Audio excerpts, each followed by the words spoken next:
Landowners, all of us across Australia, fuming. We discussed it on the program last week, Western Australia's Cultural Heritage Act, which will come into force on the 1st of July. It will require farmers to pay an Aboriginal consultant up to $160 an hour to get a permit to do anything on their land that might disturb more than 50 centimetres of soil. So that's digging a fence, post holes, planting trees, clearing a track. You know what it's like. Now, the new laws won't just affect the owners of big cattle stations, but if you're on a block of more than 1,100 metres, so that's a suburban home block in a place like Perth, well, you're also dragged in.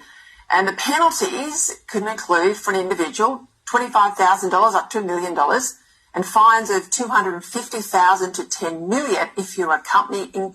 Now tell me that Australia and America and Canada and the UK and New Zealand and the rest of us are not captured by criminals.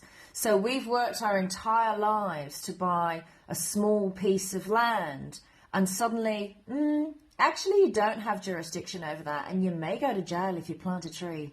Including jail time. Now, the opposition to these new laws is strong.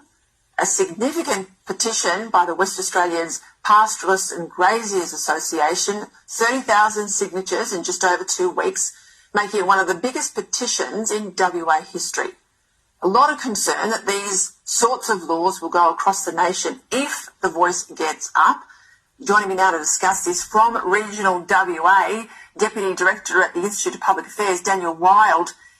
Daniel, I know you're on the ground. You're talking to affected communities over there. I spoke to farmers last week. I mean, the rancor is significant. What's the reaction you've got at these meetings?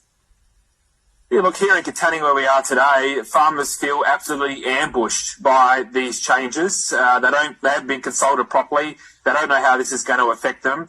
And look, ultimately, these are the people that are responsible for putting food on our plates, feeding the nation, feeding the world, earning critical export revenue that then goes into schools, roads, hospitals and other important social infrastructure that everybody benefits from.